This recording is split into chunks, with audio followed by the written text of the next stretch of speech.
Juge chapitre 15, à partir du verset 13.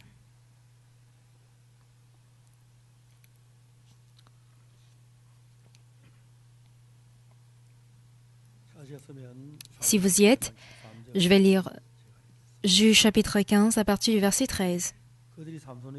Ils lui répondirent, « Non, nous voulons seulement te lier et te livrer entre leurs mains, mais nous ne te ferons pas mourir. » Et ils le lièrent avec 2 cordes neuves et le firent sortir du rocher. Lorsqu'il arriva à Léki, les Philistins poussèrent des cris à sa rencontre. Alors l'Esprit de l'Éternel le saisit. Les cordes qu'il avait au bras devinrent comme du lin brûlé par le feu, et ses liens tombèrent de ses mains. Il trouva une mâchoire d'âne fraîche, il étendit sa main pour la prendre, et il en tua 1000 hommes. Et Samson dit, « Avec une mâchoire d'âne, un monceau de monceau, avec une mâchoire d'âne, j'ai tué 1000 hommes. » Quand il eut achevé de parler, il jeta de sa main la mâchoire. Et l'on appela ce lieu Ramath-Léhi. Pressé par la soif, il invoqua l'Éternel et dit, « C'est toi qui as permis par la main de ton serviteur cette grande délivrance. Et maintenant mourrai-je de soif et tomberai-je entre les mains des incirconcis. » Dieu fendit la cavité du rocher qui est à Léki, et l'on sortit de l'eau. Samson but, son esprit se ranima et il reprit vie. C'est de là qu'on a appelé cette source Enakoré. Elle existe encore aujourd'hui à Léki. Samson fut juge en Israël au temps des Philistins pendant 20 ans. J'ai lu jusqu'au verset 20.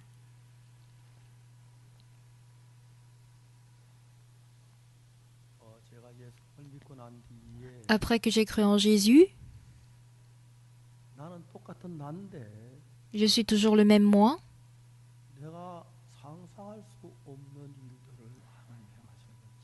Mais j'ai très souvent expérimenté comment Dieu faisait des choses que je ne pouvais même pas imaginer. Une personne comme moi qui prie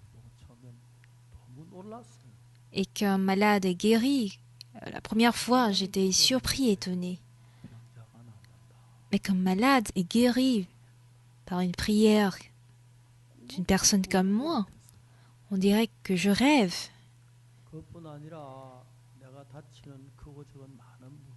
Et de surcroît, quand je rencontre des problèmes grands ou petits, et que je prie Dieu, au départ, je me dis, bon, ça c'était un hasard, ça marchait quelquefois.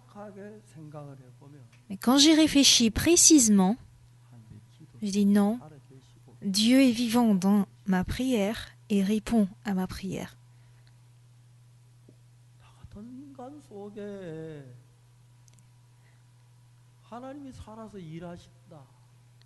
Dieu travaillait dans la vie d'une personne comme moi.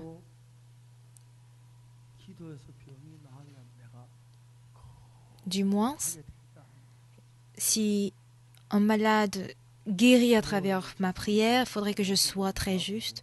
Il faudrait que je n'aille pas même, je suis désolée, mais aux toilettes. Et quand je ne parle pas mal, c'est possible, mais je suis toujours le même moi, l'ancien moi, et aujourd'hui, mais 1 fois, 2 fois, 3 fois, 10 fois, 20 fois dans ma vie,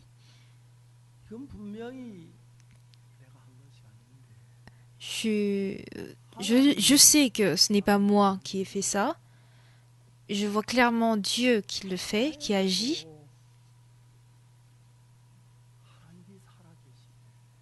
Et je découvre que Dieu est vivant en moi. Dieu travaille pour une personne comme moi. Ça rend mon cœur chaud et je suis hyper touchée. Après avoir reçu le salut, j'ai lu assez la Bible. Quand je jette un coup d'œil sur les promesses écrites dans la Bible, voici comment Dieu a promis faire. Au départ, en lisant la Bible, j'avais l'impression de devenir fou. Qui suis-je, moi, pour que Dieu pardonne mes péchés?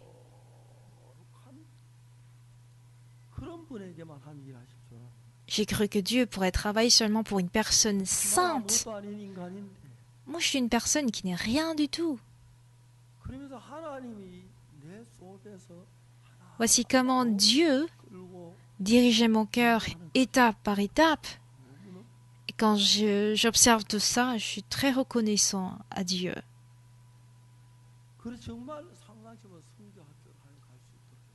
Dieu m'a permis d'aller à l'école missionnaire, chose que je n'ai même pas imaginée de ma vie. Et à l'école de mission, quand je suivais les cours, on dormait à 22 heures et on se réveille à 6 heures. C'est un peu comme aux États-Unis. C'était une chose qui était insupportable pour moi. À 22 heures, je me couche. Comment pourrais-je être couché jusqu'à 6 heures du matin?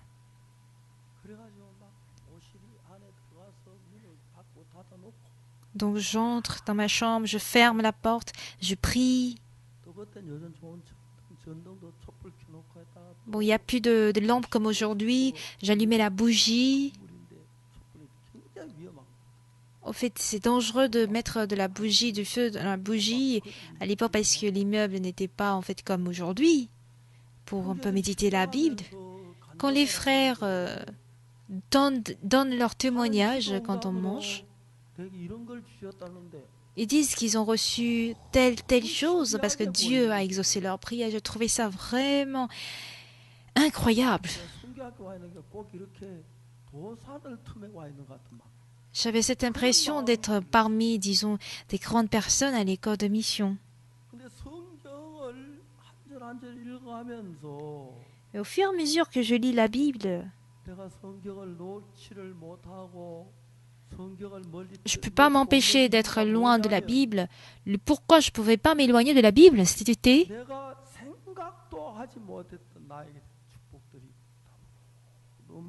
parce que les bénédictions auxquelles je ne m'attendais pas, en fait, étaient dans ma vie. À l'époque, les enfants d'Israël étaient esclaves des Philistins, pas vrai? Et dans le passage que nous avons lu ce matin, voici ce qui est écrit. Ils lui répondirent. Ils répondirent à Samson, « Non, nous voulons seulement te lier, te livrer entre leurs mains, mais nous ne te ferons pas mourir. » Et ils le lièrent avec 2 cordes neuves et le firent sortir du rocher. Lorsqu'il arriva à Léki, les Philistins poussèrent des cris à sa rencontre. Alors l'Esprit de l'Éternel le saisit. C'est-à-dire que les Philistins avaient dominé, disons, les enfants d'Israël, puisque les Philistins ont attaqué. Pourquoi les Philistins viennent attaquer? Ah si vous nous donnez Samson, tout ira bien. Voilà pourquoi ils sont venus dire à Samson, nous sommes venus te livrer entre les mains des Philistins.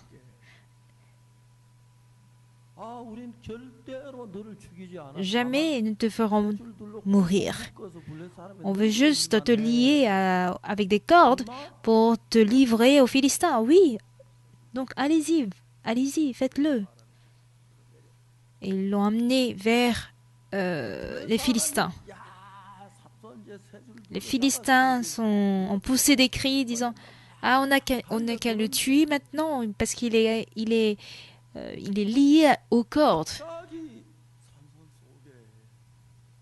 D'un coup, une force surgit en Samson. Et Ses cordes neuves étaient tous détachées ou disons déchirées. Samson n'est pas juste un simple Samson. Samson était celui qui était avec Dieu. Alors, c'est ce sur quoi j'aimerais vous parler ce matin. Ce n'est pas que Samson. Même la sœur Kim. Sœur Kim, tu n'es pas juste une sœur Kim. Sœur Park, sœur Lee, vous n'êtes pas juste des simples sœurs Park ou Lee. Frère Jong, et même le frère Han, vous n'êtes pas des simples frères Han. T'es pas juste un simple frère. Si par la foi en Jésus, tu as eu le pardon de tes péchés, en toi vit le Seigneur Dieu.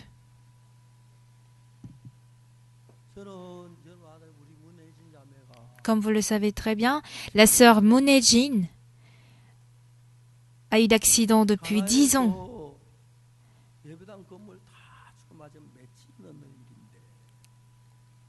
Lors de la construction de la chapelle au Ghana, la sœur Moon Hye-jin était une bénévole à long terme, une bénévole à court terme du tout au Ghana. Mais 3 jours avant l'accident, moi je me suis rendu visite chez la famille de Moon Hye-jin. Bon, le couple avait parlé de leur fille qui était au Ghana. Bon, je me disais que, ah d'accord. Mais 3 jours plus tard, je reçois un appel du Ghana disant que la sœur Moon Hye-jin était tombée du haut et ses colonnes vertébrales étaient cassées. Voilà pourquoi elle est paralysée actuellement. Mais il y a quelques jours que j'ai visité sa famille, je n'ai pas pu lier en fait la relation de la sœur avec sa famille, avec la famille que j'ai visitée. Donc il y a plusieurs problèmes à la fois. D'abord, il faudrait amener la sœur Moon Hye-jin en Corée du Sud. Parce qu'on ne pourrait pas faire opérer la sœur à un médecin africain. Bon, c'est le vol Arab Émirats qui passe par Dubaï et qui vient le plus rapidement en Corée. On a supplié l'agence de nous laisser monter la sœur Moon Hye-jin. La compagnie lui demande, est-ce qu'elle peut s'asseoir? Bon, si elle peut s'asseoir, on ne va pas vous demander une doléance. Ils ont dit que non, c'est difficile. Cette jeune, elle était bénévole au Ghana. Oui, c'est bien qu'elle soit bénévole, mais ça, on peut pas. J'avais l'impression que le cœur brûlait. Sa colonne vertébrale est cassée et du coup, ses nerfs aussi ne fonctionnent pas. Il faudrait qu'on l'opère. Quel est le vol qui vient le plus rapidement en Corée? C'était le vol Lufthansa. Lufthansa qui fait escale à Francfort en Allemagne avant d'arriver en Corée. Du coup, on a appelé Lufthansa. Est-ce que vous pouvez permettre de faire monter dans votre vol notre sœur qui est accidentée? Elle dit non, pas pour aujourd'hui, mais demain. Pourquoi demain? Il faudrait que le vol vienne avec un lit. Déjà, le vol a décollé aujourd'hui de Francfort, donc il faudrait que le prochain vol vienne avec un lit.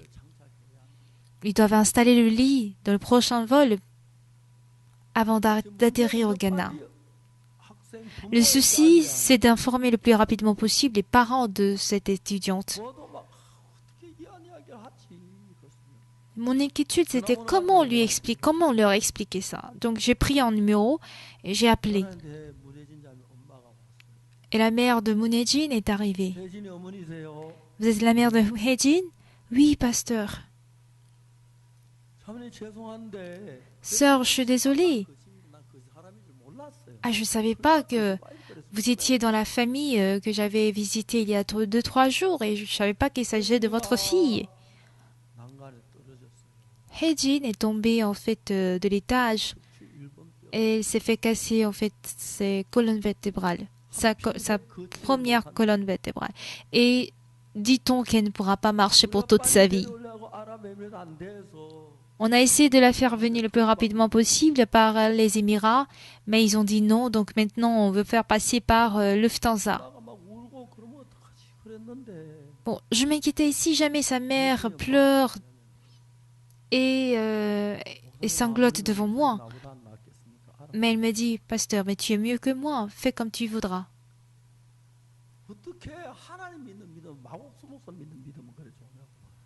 Bon, je ne sais pas comment elle a une si bonne foi en pasteur Xupak.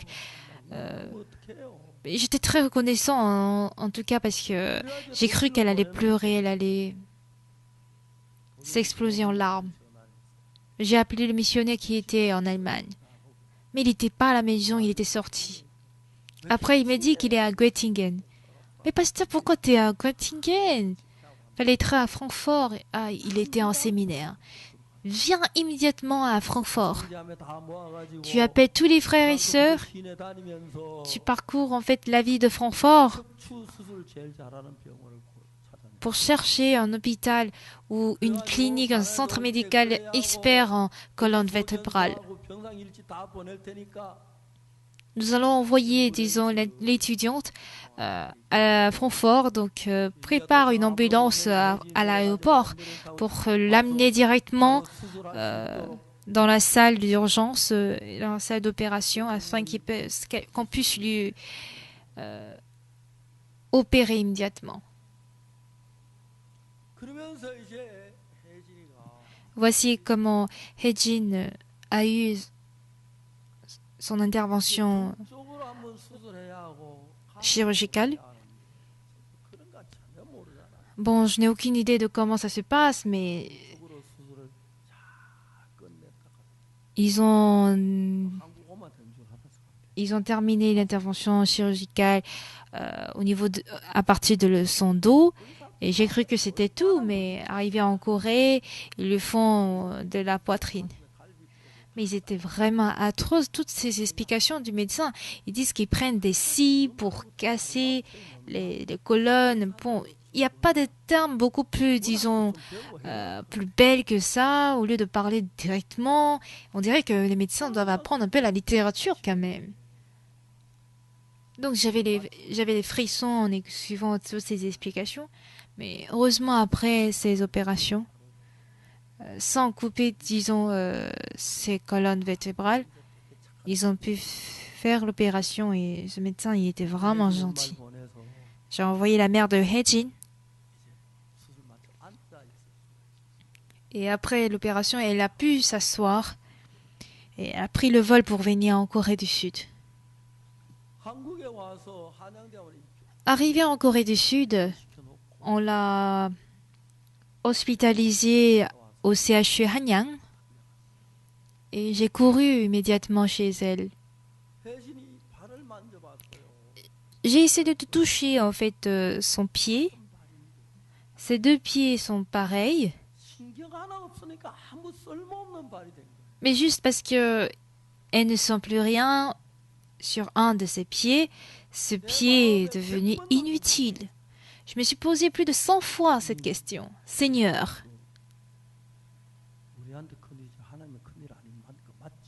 tu sais bien vrai que ces nerfs qui sont coupés, c'est grand pour nous, c'est grave pour nous, mais toi, c'est pas grave. Tu peux guérir, tu guéris, non? Tu guéris, non?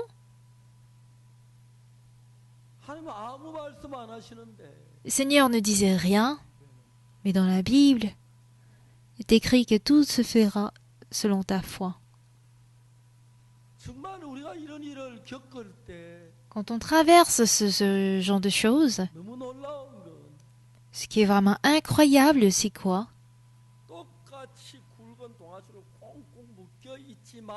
Nous sommes attachés à des cordes neuves comme Samson. Celui avec qui Dieu est là. Et celui avec qui Dieu n'est pas là, On a une différence de terre et ciel.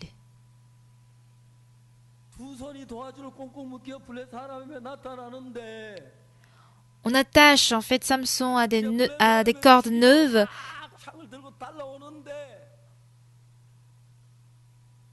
pour donner aux Philistins. Et voici les Philistins qui courent pour se jeter à Samson pour le tuer. Imaginons la peur. Ah, c'est fini pour moi. Ma vie se termine ici alors. En fermant les yeux, Seigneur, ôte mon âme. Mais Samson savait précisément qu'il y a Dieu en lui et qu'il est vivant.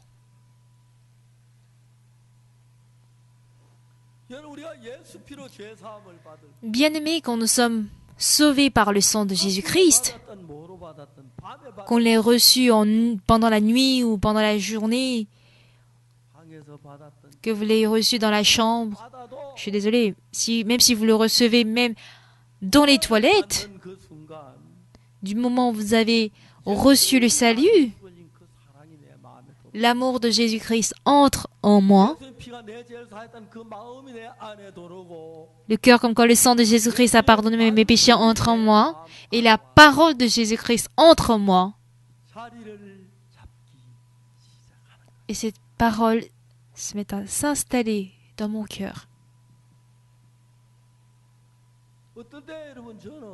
Parfois, vous savez,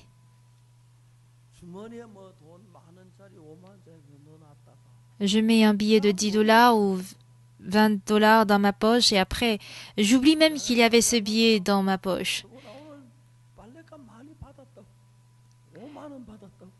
Et parfois, quand ma femme a fait la lessive, elle me dit « Ah, j'ai reçu en fait le prix de lessive, hein. J'ai reçu jusqu'à $50. » Elle est très contente. Bon, moi, je m'en fous de l'argent qui se trouve en fait dans ma poche. Je ne sais pas si j'en ai aujourd'hui maintenant. Ce qui est vraiment étonnant,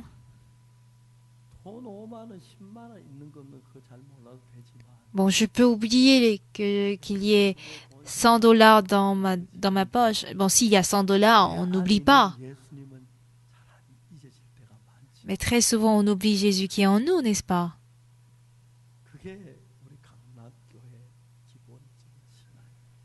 Telle est la vie spirituelle de base des frères et sœurs de l'église de Gangnam, vous comprenez? On voudrait rehausser le niveau de vie spirituelle. Ne vous intéressez pas si vous avez de l'argent ou pas. N'oubliez pas du moins qu'il y a Jésus en vous. Comprenez-vous? Jésus qui est en moi. Si jamais Jésus est avec moi, même s'il y a 10 000 Philistins, il n'y a aucun souci. N'est-ce pas? Si Jésus est avec moi, même s'il y a 100 000 Philistins, il n'y a aucun souci. Attaquez-moi, allez-y. Il pourrait s'y jeter sans peur, avec une mâchoire d'âne fraîche. Il les a tous tués. Bah, attaquez. Viens encore, venez.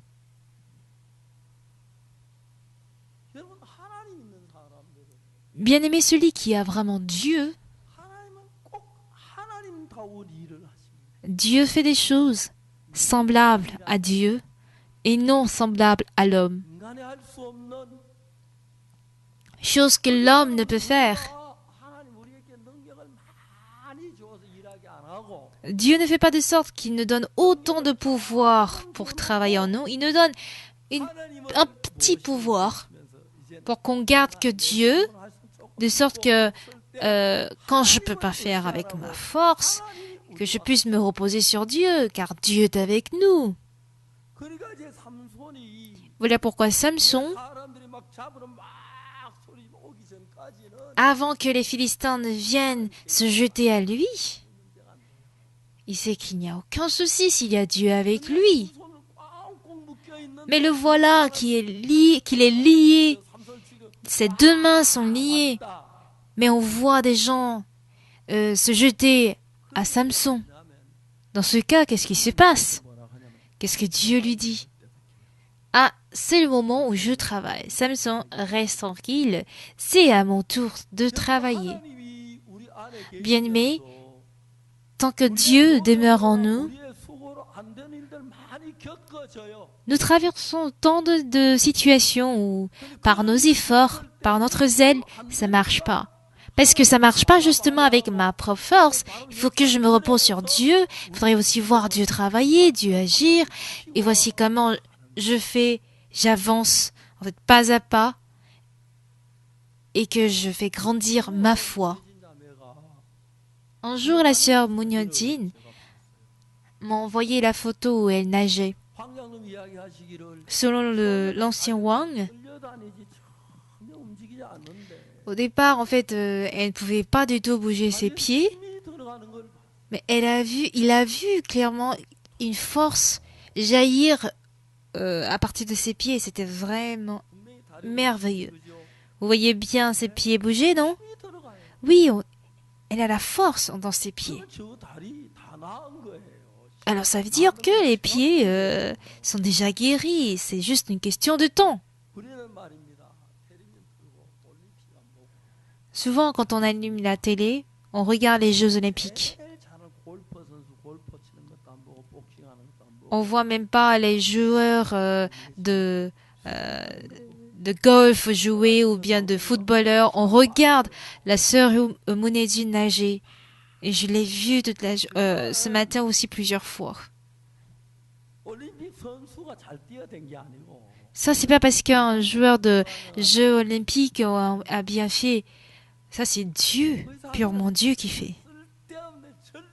Les médecins disent, vous faites des choses inutiles.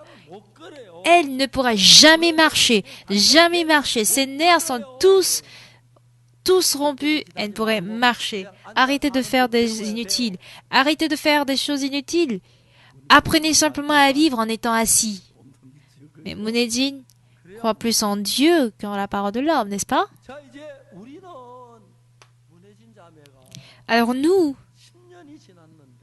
savons qu'en fait, qu'elle est accidentée depuis 10 ans, mais on s'est fixé un objectif comme quoi elle pourra marcher avant la fin de cette année. Donc, si elle a des questions, elle pose des questions. Posez des questions si vous avez des questions.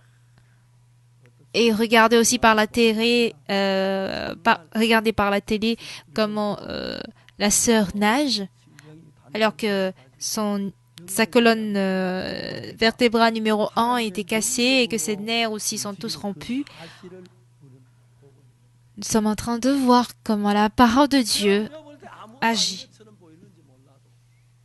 Ça peut sembler, disons, rien du tout devant vous, mais si on regarde de plus près de Dieu, jusqu'à ce que Dieu agisse ainsi pour la sœur Mounedine, ce n'était pas d'un seul coup. D'accord? Elle agissait, elle bougeait juste un petit peu, au fur et à mesure, elle a une force au niveau de ses pieds. Et Hedin me disait qu'elle me faisait savoir comme elle a mal aux pieds. Si elle a mal, c'est un bon symptôme parce que ça signifie que ses nerfs sont en train de se recoller. Voilà pourquoi elle a mal. Il est bien vrai que ses pieds sont très secs, mais on peut vraiment pas dire qu'il s'agit des pieds dont les nerfs sont tous rompus. Le docteur Wang est devenu presque un homme de film. Il montre en fait la scène où elle bouge ses pieds dans la chambre. Et tous les anciens étaient vraiment touchés. Ah Dieu, pourquoi tu peux pas guérir d'un seul coup? Tu prends trop de temps là.